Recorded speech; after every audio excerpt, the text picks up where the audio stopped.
Thanksgiving is the day to be thankful, but then every day should be Thanksgiving, really, yeah? But really, this holiday comes from a native holiday. Seriously. The tribes on the East Coast, a lot of them were agricultural tribes. And I think some tribes would have like 3 harvests a year, at least 3 times a year. Some maybe a little bit less, maybe others a little bit more. It all depends on what they're growing. When they harvested, they would have ceremonies. Yeah, they would get the best looking of their crops and then give it back to the earth. They put it in the earth and they thank the earth, they thank the wind, the air, they thank the water, and they thank the sun so that this food would grow, so that the people would live. So then they give thanks. And they have ceremonies regarding this. It's a very ceremonial thing because it's special. Think about that. And I think those of you who grow your own crops, you know that, yeah? Even if you're just growing tomatoes on your balcony, you know, whatever, you know that it's spectacular what happens. Regardless of your belief system, it's spectacular when a potato's ready, or a tomato, or a corn, or a squash, or, you know, whatever you're growing. And it smells good too, doesn't it? I remember those days when we used to have a garden when I was a little kid. They had the garden outside of town on family-owned land. And people respected one another back then. Yeah, people respected each other's property. And plus our garden was way out in the middle of nowhere, so nobody knew about it anyway. There'd be times where we'd go out there and pick stuff we need for the week. Corn and lettuce and potatoes and tomatoes and squash and watermelon.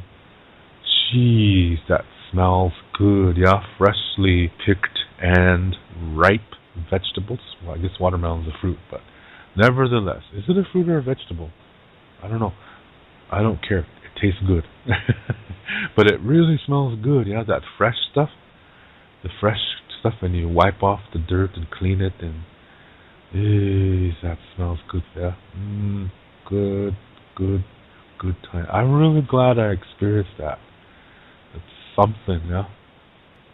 And then also, when I was a kid, there used to be farmers who would sell their produce on the side of the road, right outside of town.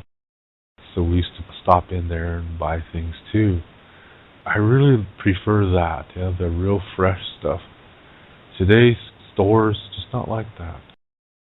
So, if you have never eaten anything like that, boy, you're missing out on something, yeah? You really, really are. So that's something, yeah? That's really special. And that's the harvesting. The Indian tribes, they did things differently, but basically, they give thanks to the same entities. And they feast. They have a big feast, and they celebrate, and dancing and singing, and it's a wonderful time, because it's a time to be thankful for everything, that everything on the earth, as long as you do the work and you're responsible for your life and take care of yourself, everything works nice. And even when difficulty comes, you're able to find a solution, because you express the emotion first in a constructive way, then you bring in your mind, and then you start thinking, how can I make the best of this? And you learn, you gain wisdom, and you come to peace with it. The emotions leave. You develop emotionally.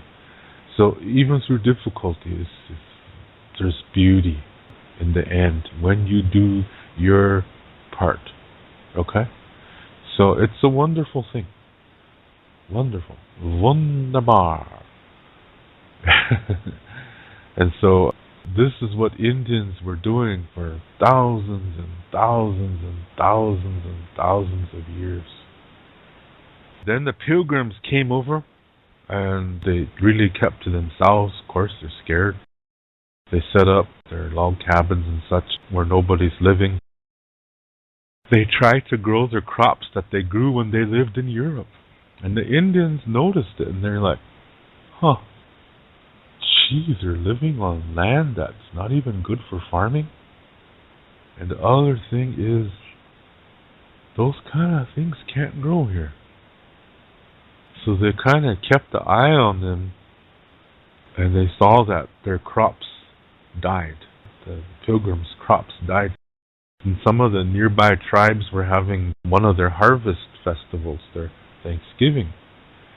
And so they decided to take some of their food to these pilgrims in peace so they could eat. And they showed them how to prepare it. And then they began to make friends. And then they showed them, hey, this is what you grow. This is what grows here. They tried to get this message across because you're looking at different languages. And I always wondered how they made communication. Who learned whose language? So anyway, in the beginning it was a nice thing because winter's coming and they were facing starvation. Yeah, and the Indians took pity on them because there were little kids there. A kid is a kid. So that's why they fed them and they helped them plant the seeds and stuff like that so that the next harvest, the Indians helped the Pilgrims to harvest it so they would learn how. And then the Pilgrims share in their harvest because they were living together. You have to remember, people, that these Pilgrims that came over, these were not politicians. These were people that were persecuted in their own country because their religion, they were different. And so they faced persecution on all sides, so that this was an opportunity for them to come. So even though they had different belief systems, they both believed in there's something greater than what we are, and that because of that, that's how the universe was created, and that because we can become one with nature, we learn what can grow and what to eat and which ones not to eat, and things like that. So because of all these things, there's lots of things to be thankful for. So there was some common ground between the two peoples. And so they had this understanding. They're both spiritual peoples. It's not a perfect world, okay? I'm not saying Pilgrims and Indians were walking around arm in arms. Hey, buddy, you're my buddy. It's not that it was like that. They found a way to get along with each other. And I'm sure there were conflicts too, because it's not perfect. Yeah, I'm sure there were conflicts, but they found ways to get by. So a few years later, now here come the British. Their colonists are coming over to set up camp, and see what was happening was that England was running out of land, is getting overpopulated, and it's really a horrible time in England, yeah? People were just throwing their kids in the streets and letting them fend for themselves, basically. I'm not joking. Because, see, in these Catholic and Anglican churches, the more kids you have, the better your chances of getting into heaven. That's basically one of their beliefs. I'm not joking. A lot of Christian religions are like that because there's a verse in the Bible where it says something like, blessed is he who hath many arrows in his sheath. And they take that to mean that the arrows are the children. That the more children you produce, the more God looks with favor on you. So this is why Catholics and other Christians have crap load of kids.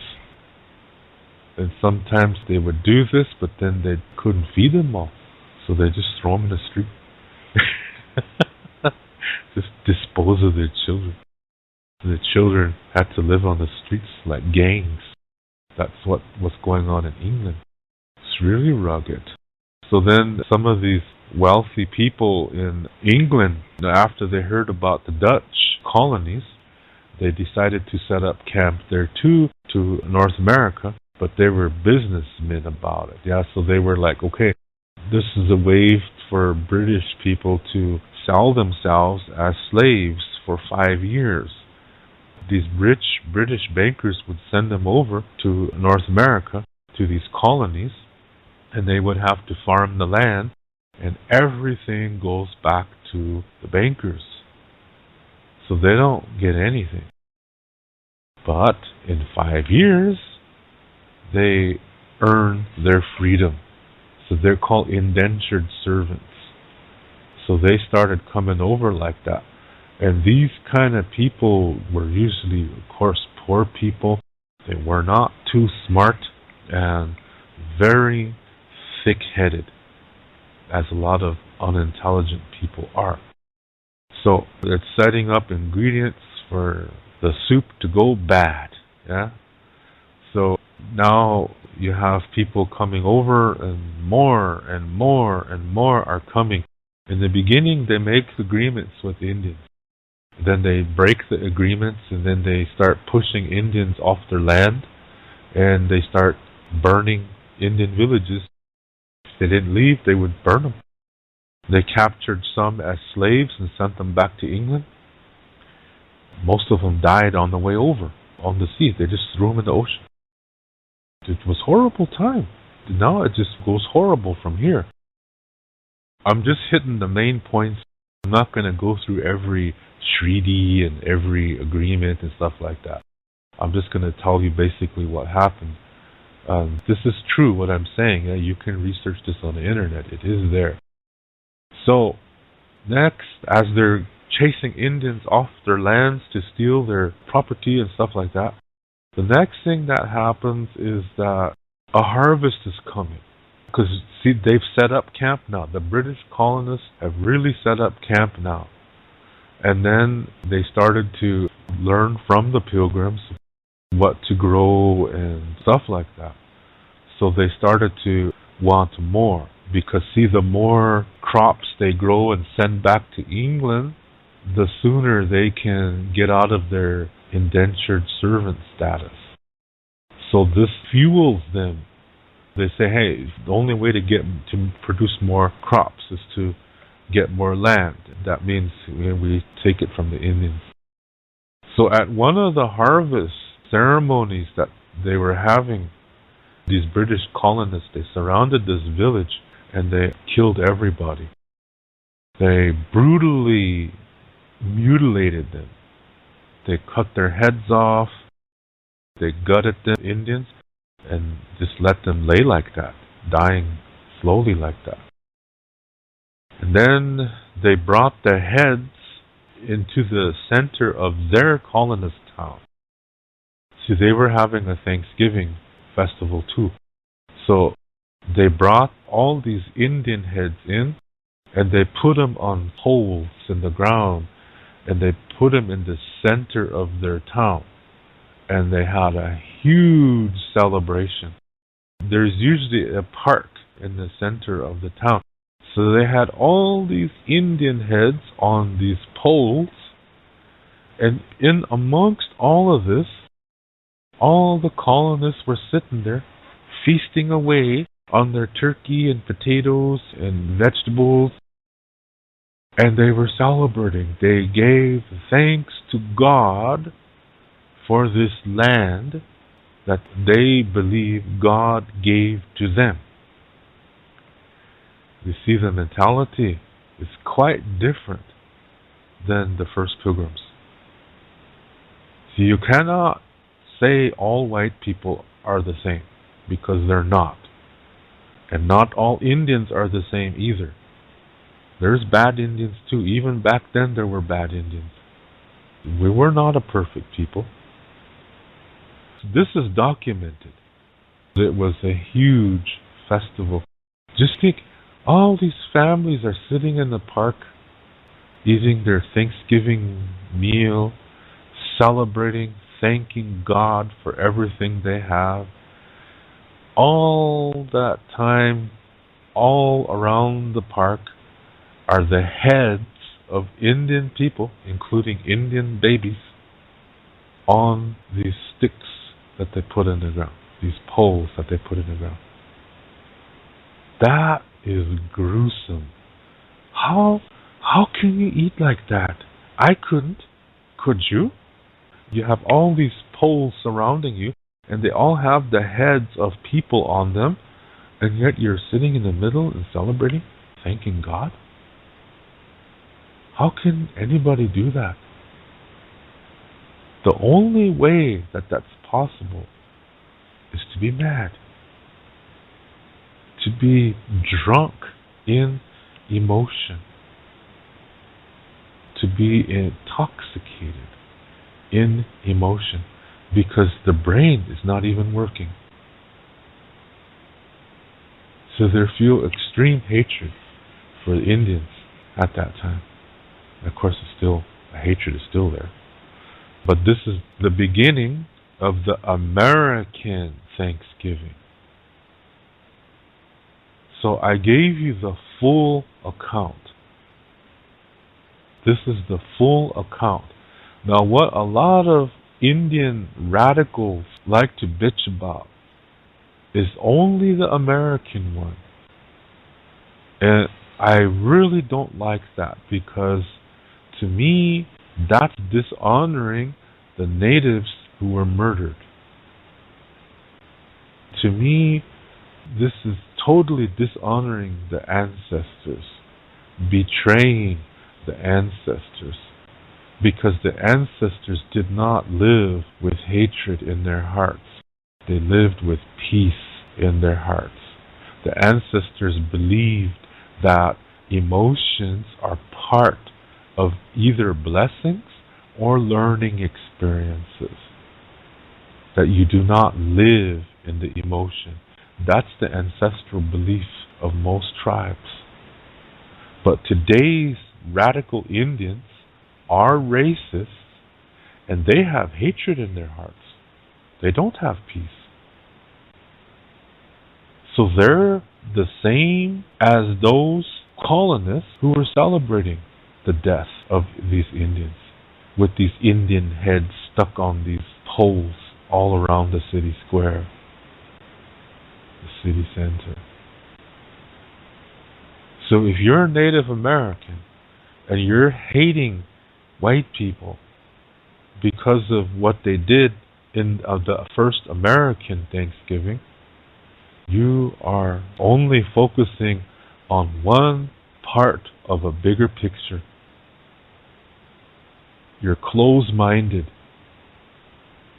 and you're thinking the same way as those white people who were celebrating the death of the Indians. You're thinking the same way.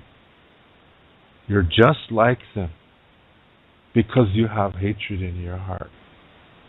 And that's how you are dishonoring the ancestors.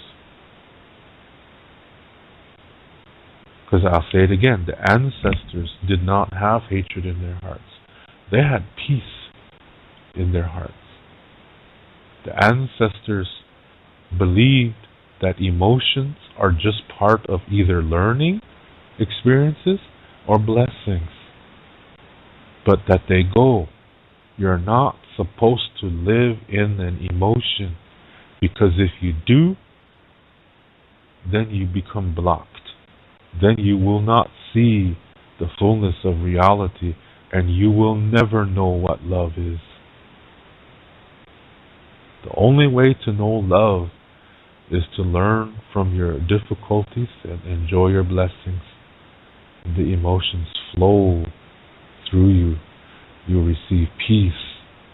This is love.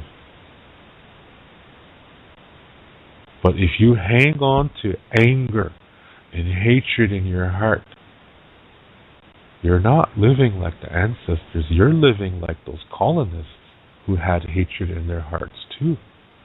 You're the same. And as long as you are angry like this, you dishonor the ancestors. This is wisdom. Think about it, if you can.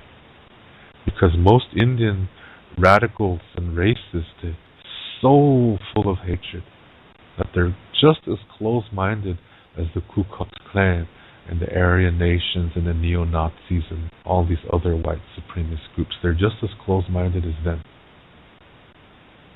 It's really hard to get through to their heads because they have hatred in their hearts. But as long as you have hatred in your heart, you dishonor the ancestors. So a lot of these native racists, they'll called thanksgiving, thanks-taking.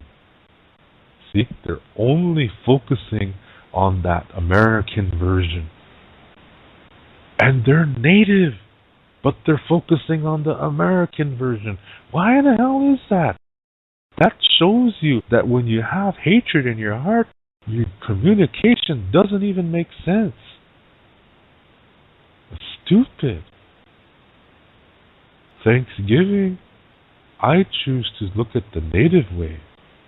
And that way is thousands and thousands and thousands of years old. I give thanks to the sun, to the earth, to the air, and to water, so that we have food, so that we may live with each other. We all need this, regardless of our skin color.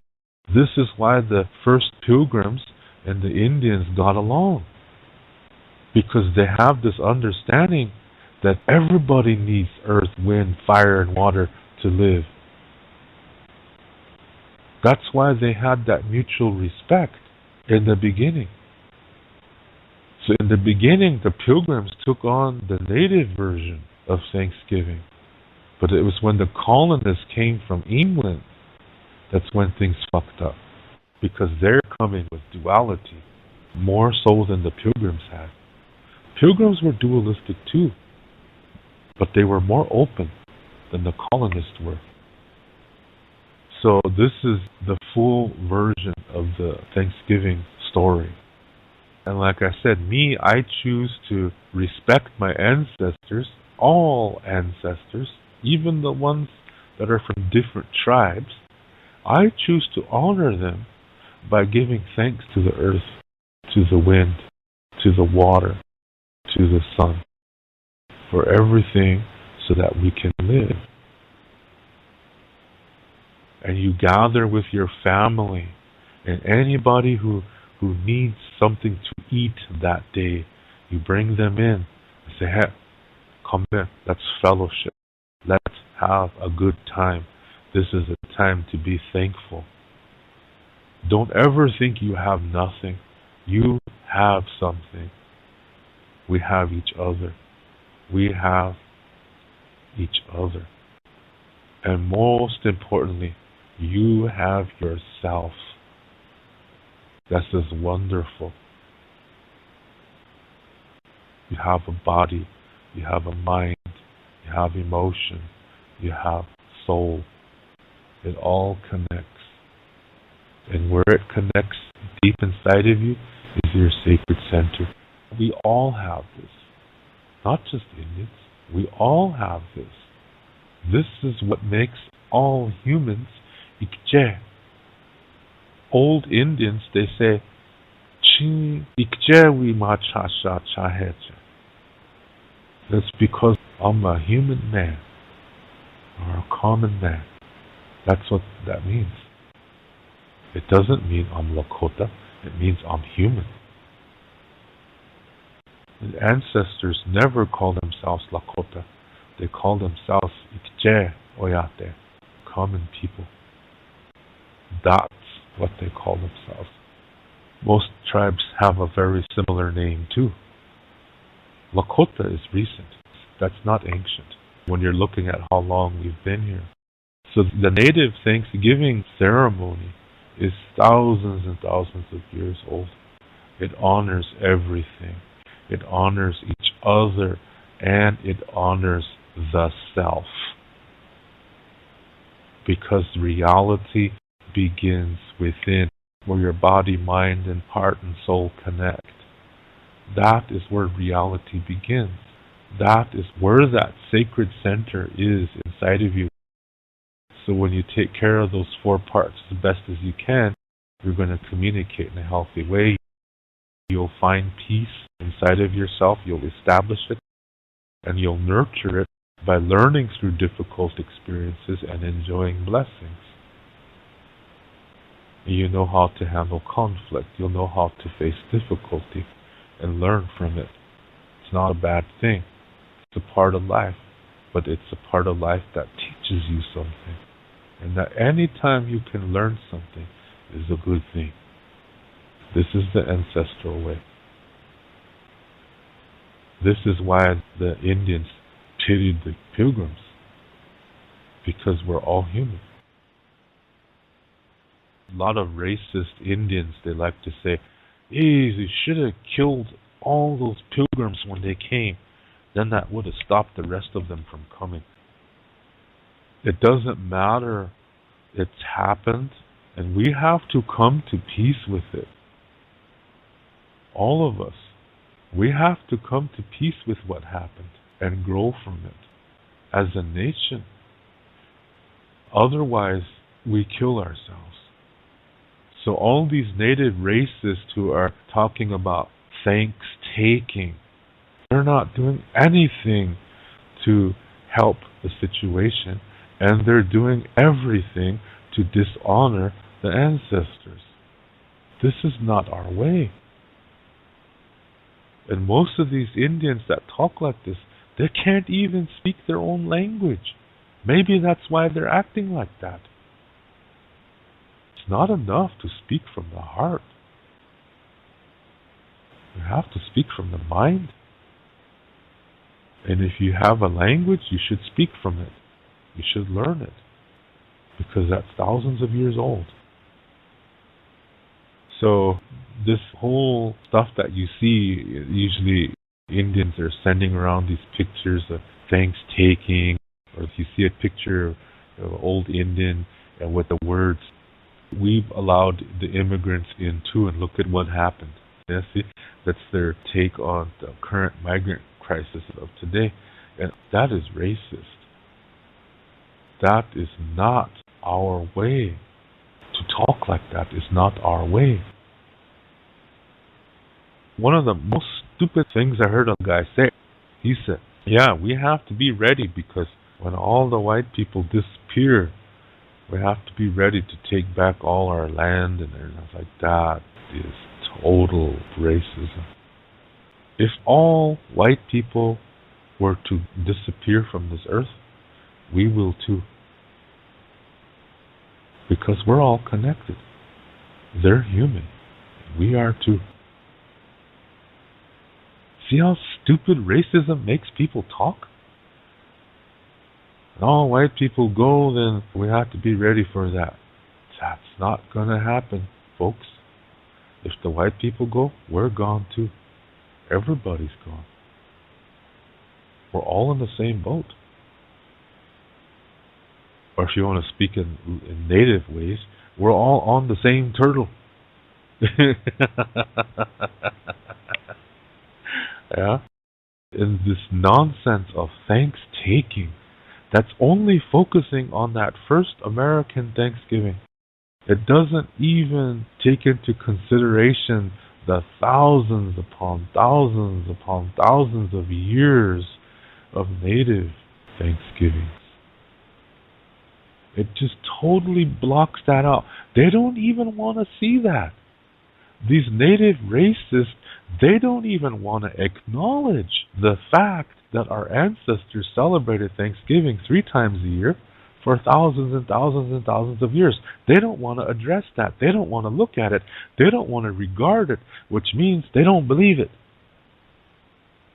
They only focus on the bad American one. They only focus on that.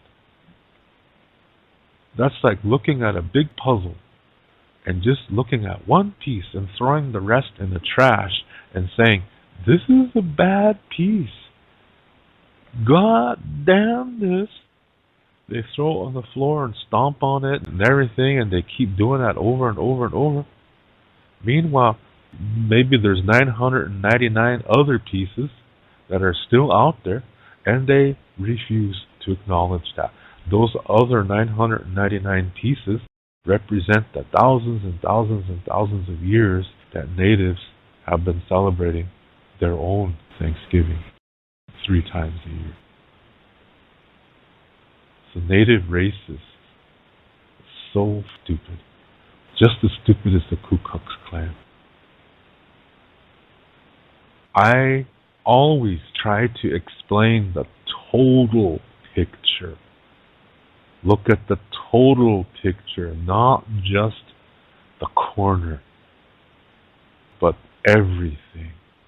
You have to try to take into account everything.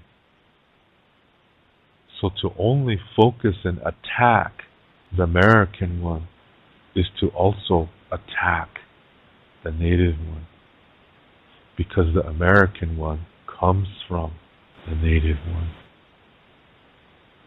You see how stupid these native racists are. So incredible how racism makes people stupid. And this shows you Indians can be just as stupid as racists from other cultures. That shows you there's good Indians and there's bad Indians. Just like there's good white people and bad white people. And people change. Some racists, they finally wake up and they smarten up and they make amends and they live the rest of their lives as best as they can. But some people fall and they were nice to begin with, but then they become racist. So you see, you can't say that a person is good just because of their skin color, because they could change for the better or for the worse. So I cannot stress this enough, that when you're going to look at Thanksgiving, you should look at where does it come from. In other words, you take the time to check things out. You don't just believe what some radical racist is saying. You take the time to really check it out, and you'll see that it's a bigger picture, and that it comes from thousands and thousands and thousands of years of beautiful native Thanksgiving harvest ceremonies and festivals. That's where it comes from. It has a beautiful foundation. And just because the colonists made an ugly tradition out of it doesn't mean we have to follow that. We can all make it beautiful again. And that's what I choose to do. Because when we make it beautiful like the ancestors, then we honor the ancestors. We're honoring the earth and the sun and the sky and the water. So all your native racists out there who are calling this day thanks-taking and you're out protesting, you're not giving thanks to the earth. You're not giving thanks to the sun. You're not giving thanks to the sky. And you're not giving thanks to the water either. Because you're not being like the ancestors. Because you have hatred in your heart. If you really believe in native beliefs, there's another one called Waokia. And this one means that whatever you send out is going to come back to you 4 times as strong. So if you're sending out hatred, that's going to come back to you and mess you up. But see me, I choose to do it the native way. I choose to give thanks to the sun and to the earth and the sky and the water, like the ancestors, because we all need this. Because we all bleed red. Red is life. Red is not Indian. Red is life. And we all bleed red, regardless of what our skin color is. And I choose this way, because this way honors everything. And it honors each other, and it honors the self. The honor of one is the honor of all. It's a very basic Lakota belief. When you honor yourself, you honor everybody. You honor yourself by taking care of yourself mentally, physically, spiritually, and emotionally. Learning from difficulty so that you can enjoy blessings. This is how you honor yourself. And when you live this way, you have peace. And then you can be at peace with those around you. And when difficulty comes, you will find a solution. And you'll learn from it. Everybody will learn from it. So that you can enjoy good times with each other. And that's how you honor all. But first you have to honor yourself. Because reality begins within. Always comes back to that. Reality begins within. This is the way to live. This is the road of life. Chongulu Dai Chiapi. They call this the Red Road. Red does not mean Indian. The Red Road is not the Indian way. No, no, no. Red Road is the road to life. Red is blood. Blood is life. This is all based on Lakota Star Knowledge, what I said.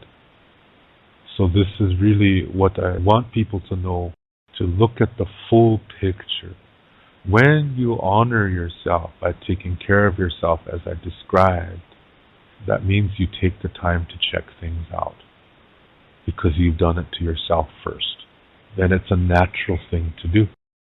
But if you just believe everything, some guy posts thanks-taking on Facebook and it has 10,000 shares and 40,000 likes, that does not mean it's good. It just means there's a lot of Indian racists. You have to take the time to check it out. If you just believe it without question, that means you're not taking the time to check it out. And that means you didn't do that to yourself either. Because if you did take the time to establish peace in your life, that's the same thing as taking time to check things out in your own life, then naturally you will take the time to check this picture out, to see where is this coming from? Why are they saying this? Is this true or not? So anything out there with thanks-taking on it, that's racism. That's really sad.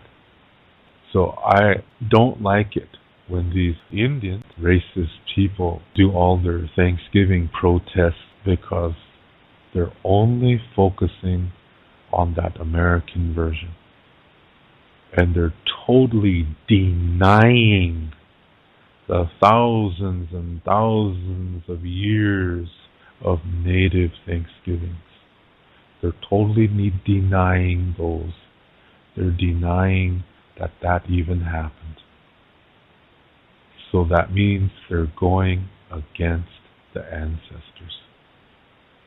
Like I said, the way I choose to have this day is the way the ancestors had this day, which is a day of celebration. It's a day to have a good time. Yeah, it's a day to fellowship one another, feed each other, and be thankful for everything. And never think you're poor. You have your body, yeah? You have your mind, your emotional self, and your spiritual self, and you have family. If you don't have family, maybe you have friends. If you don't have friends, don't worry. Number one, you have yourself, and you have us on this show. We are family too. We are family too. I invite you to come visit my website at wolakota7.com. You can see the address on the screen, and here you can learn about the books that I've written and also some of the services that I offer. For example, spiritual consultation and Lakota language lessons. And you can see the books that I wrote, and one of them, called Keya Mato Stonehearts, I wrote with my wife. And if you would like to order these books or order any of my services, you can see all the information on the screen. And for more questions, please write to me at the email address that you see at the bottom right of the screen. Oh, Vila Pilamaelo, thank you very much.